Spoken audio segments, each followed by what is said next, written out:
Life and Teachings of the Masters of the Far East. Volume 2, Chapter 9.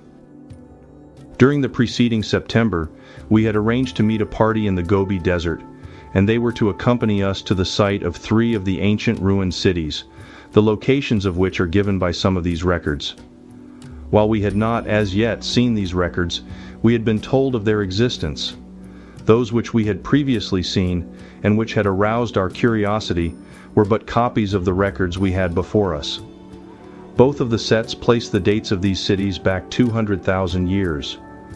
It is claimed that the inhabitants were in a high state of civilization, as they knew the arts and crafts and were able to work with the metals. That gold was a very common metal, so common that they used it in making drinking vessels and for shoeing their horses. It is claimed that these people had a good command over all the natural forces, as well as their own God-given powers. In fact, the legends, if legends they are, as told therein are quite similar to those of Greek mythology. If the maps are correct, this huge empire covered the greater portion of Asia and extended into Europe as far as the Mediterranean Sea, where France is now located, and the greatest elevation was about 600 feet above sea level. It is claimed that this was a great plain area, very productive and well populated, and a colony of the motherland. There is no question that, if the remains of these cities can be found and uncovered, some very valuable history will be disclosed, as the description the records gave of this country far outshone that of ancient Egypt for pomp and splendor during the dynasties of its 7 kings. Even before the reign of these kings, it is described as being far more prosperous. The people ruled themselves. There were no wars and no vassals or slaves. They unquestionably named their ruler, directive principle, and they loved and obeyed that directive principle. These records state that the first king of the first dynasty usurped the rule from the directive principle and set himself upon a throne as ruler. Time had passed rapidly. We were busy getting everything in readiness to join the expedition, as we were obliged to be on our way in order to keep our appointment in May at the meeting place agreed upon, where we were to replenish our supplies and equip the main expedition for the final journey. Words absolutely fail me when I undertake to record my thoughts and feelings as the time for our departure drew near. Every hour of our stay had been a joy, not one being dull. Although we had been with these people and shared their homes for more than 5 months, the time had passed so rapidly that it seemed but a few days. Yet a world of possibilities had been opened to us. It was as though the door had been thrown wide open. Everyone felt the boundless possibilities, and still we hesitated to step through the door, just as we hesitated to leave these magnificent people whom we looked upon as brothers. I believe there is a time in the life of every mortal when he or she can see the door fully opened, just as each of us saw it that beautiful April morning, and each and every one can see the vast possibilities that may be attained. I am going to ask the readers to throw aside all prejudices for a time, and if they are able to do so, see as we saw. I do not expect you to believe, but I do want you to understand that it is one thing to write about these people, and an entirely different thing just to sit at their feet and listen. It seemed that if we would walk boldly up and step through the door, all attainment would be ours. Yet we hesitated. Why was it so? Because we did not fully believe. We allowed tradition to drag us back and close the door. Then we said the hand of fate had closed it to us. But we must come to realize there is no fate save that which we ourselves allow. Here were a kindly, simple, yet most magnificent people, some of whom for generations and perhaps always have lived just through that door, and that life is practical to them. There is no precedent nor tradition here, nothing but a pure, honest life, well lived and lived right here on this earth. I leave it to the reader to make the contrast. We did hesitate to leave these dear kindly souls, to whom we had become so attached in the last few months, yet we know that other things awaited us, and we looked forward eagerly to them. We bade our friends goodbye that beautiful April morning, with cordial handshakes and salutations, amid hearty invitations to come again. With a final goodbye and Godspeed, our faces were turned northward, this time actually to cross the Great Gobi, with its tales of terrible hardships as dim visions in our imaginations. But we were unafraid, for Emil and Jast were again with us, and Chander Sen in Nepro's place. To us, who had visited many lands, as the company swung along the trail, it was but a part of the day's work. Everyone in our little band was glad to be there. Not one but recognized that a new world had begun to open and unfold. All recognized the remoteness of the country and the hazards of an ordinary trip of this nature, yet there was that irresistible urge to go on. With the absolute confidence we had in our great friends, all fear or thought of inconvenience for self was thrown to the winds, and we entered into the zest of the thing with the enthusiasm of schoolboys.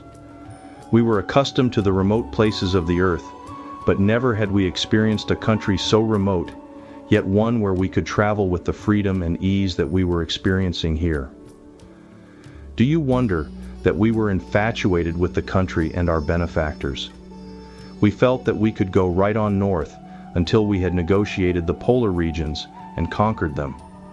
We had not gone far when one of our party remarked, "If we could travel as those fellows can, this part would be easy." Just because we cannot travel as they do, they plod along with us. All went well until the evening of the 7th day out. At about 5 o'clock that afternoon, we were just emerging from a deep ravine, which we had followed down in order to gain access to the more open country below, when one of the party called out that there were horsemen in the distance.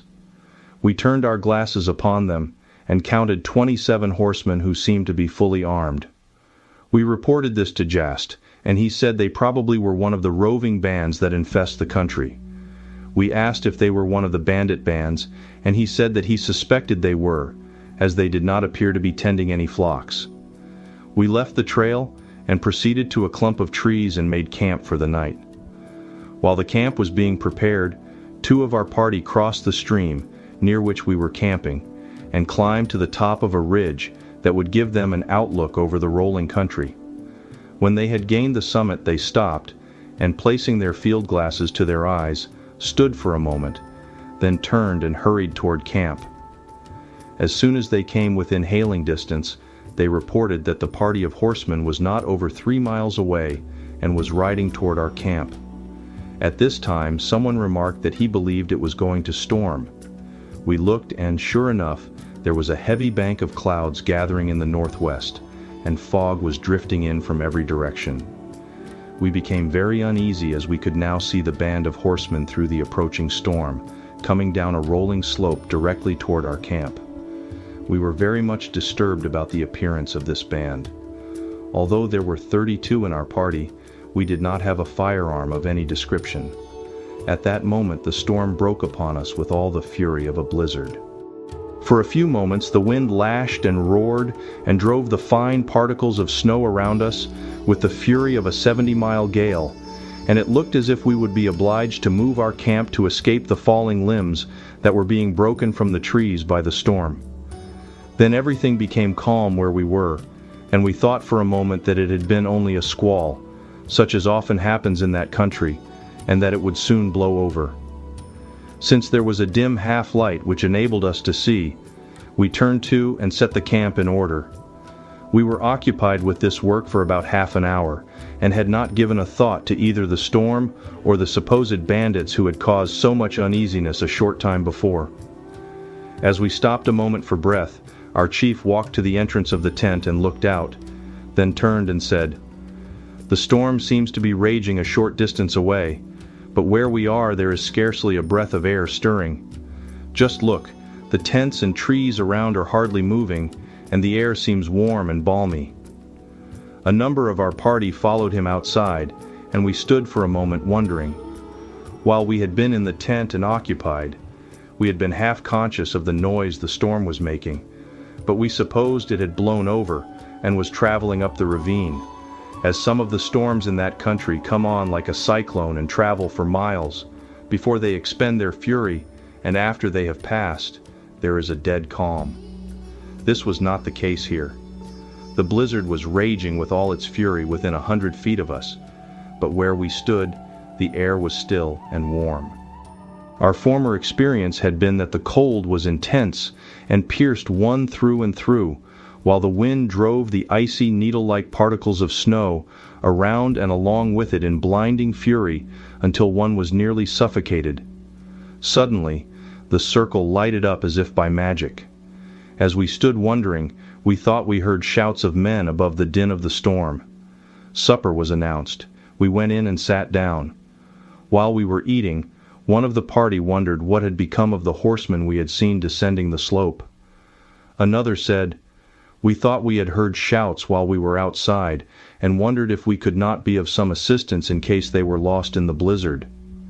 Jast stated that these men belonged to one of the most notorious bands of bandits which roamed the nearby country. He added that they did nothing but rob and plunder villages, and drive off the herds of sheep and goats. After supper, during a lull in the storm, we could hear shouting and the lunging and snorting of horses, sounding as though they would break from control.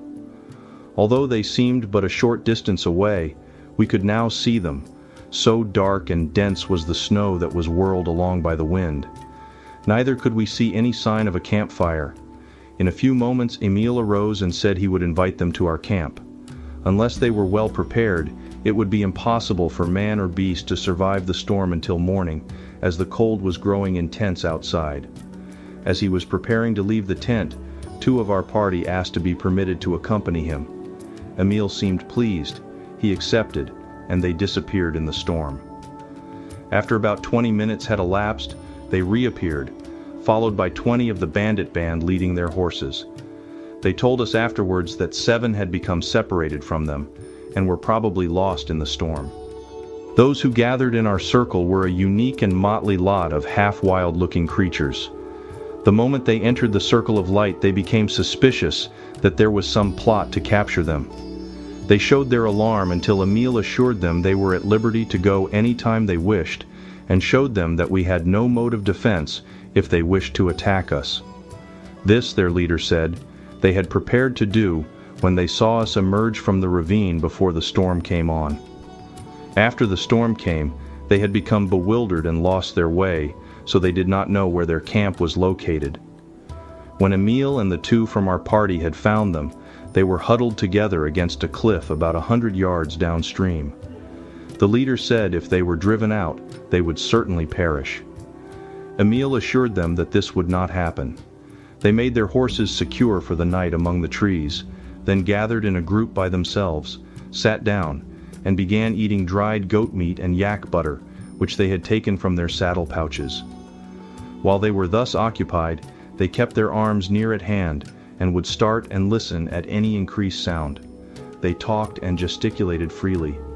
Jess told us they were wondering at our equipment and the light, why the wind was not blowing, why it was warm within the circle, and why the horses were so content. One of the party, who was doing most of the talking, had heard of our friends before. He was telling the group that these people were like gods and could destroy them, the bandits, in an instant if they would. Jast also said that some of the party were attempting to influence the others to take everything we had and go on, as they thought it was a plot to capture them, but that this one man was standing firm, that we should not be molested. He was telling them that if they did harm us, they would all be destroyed. After the talk had gone on for considerable time, 8 of them arose and came over to us, and told Jas they would not stay, that they were very much afraid, and were going to try and go to their camp, as it was located on the same stream, but a few miles below. They had been able to get their location from the clump of trees where we were encamped. They then mounted their horses and rode away downstream. In about 20 minutes they all returned, saying the snow had fallen so deep their horses could not travel, and faced the storm, which was the heaviest they had experienced for many years. Then they began making themselves comfortable for the night. One of our party said, "Well, I suppose they will be more comfortable here even if they are afraid than they would be out in the storm." Jas turned to us and said, "The Father's house is where you are abiding. If you are within that house and do there abide, You are in the glad spirit of the Father. Of what avail is the warmth and cheer that abides within the house, if you are not of the house, or know not the warmth and cheer that abides therein? You may invite those that remain just without, and they will not enter, for they know not where you abide. These dear ones here, while they feel the warmth, will not come nearer for the reason that they have always preyed upon their fellow men, and they cannot understand that those same men whom they have looked upon as legitimate prey should befriend them without some reason for doing so, especially as they do not belong to their band. They do not know that within the snow or cold or heaviest storm the Father abides, and that those who make his home their home and therein abide cannot be harmed by storm or wind or tide. It is only when you are out of contact with God that the winds, the storms, and tides sweep over you. It is when one can stand steadfastly and unwaveringly with his eyes fixed directly on God, knowing and seeing no other, that he can accomplish what you now see.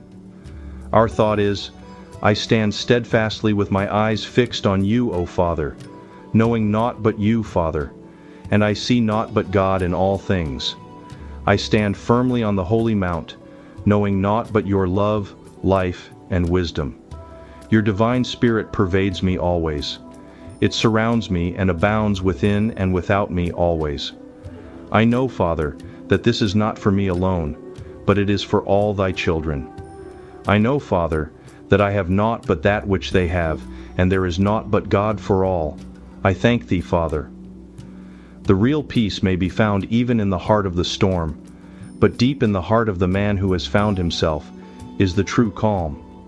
On the contrary, man may be in the remote wilderness alone with the twilight and the vast silence of nature, and yet be torn by the winds of passion or shaken by the thunders of fear. Nature, carelessly observed, seems to have given brute strength, greed, and capacity for shedding weaker animals' blood an incomparable advantage. But notice the following simple facts that few have thought about. There are more lambs in the world than lions. That is not an accident. Nature is not a blind, blundering thing. Nature is God at work, and God neither wastes material, nor does he blunder in his building. Does it not strike you as a strange thing that in the melting pot of nature's primal forces, the lion had not eaten up the lamb before man appeared upon the scene? The lamb has literally whipped the lion in the struggle for existence. Nor is it man siding with the lamb against the lion that explains the result. In all probability, man began his career of slaughter by killing the docile first.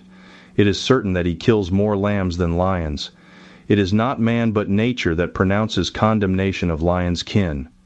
Reflect a moment, and you will see that nature cannot give distinctive strength in opposite directions to the same animal. The lion is a great fighter, but a slow breeder. All the strength of his fine body goes to fighting form. Having young is detrimental and becomes the incident of his life. The lamb, on the other hand, is not a fighter and therefore is weak. The lamb spends no energy in fighting and accordingly is a better breeder. Nature acknowledges that in creating the lion, she made a mistake. She is correcting that mistake. The lion and all other animals whose instinct is to kill are disappearing. There are no exceptions to this sentence of extinction pronounced by nature's immutable law against all beings of the preying kind. Nature rules according to an eternal equity, and by the very law of the universe, the fighter fights a losing battle, always has and always will, whether he be the animal or the animal man, in the forest or in the city, now and forever. The lion loses. He loses when he wins. He dies when he kills. He is by the very nature of things eating his own kind, when he rends the warm flesh of the lamb he tore from the flock. When the first lion struck his prey with his mighty paw, and growled through his bloody chops the delight he felt, he was singing, not the death of the helpless that he was eating, but the funeral hymn of his own kind. Savagery is a poor rallying point. Lions do not herd. Bears do not go in flocks. Savages among men form small groups and fight each other. Wildness turns on its own kind among beasts or men, and is a source of weakness. In the analogy of things, wild beasts must go. No great soldier ever really conquered anything.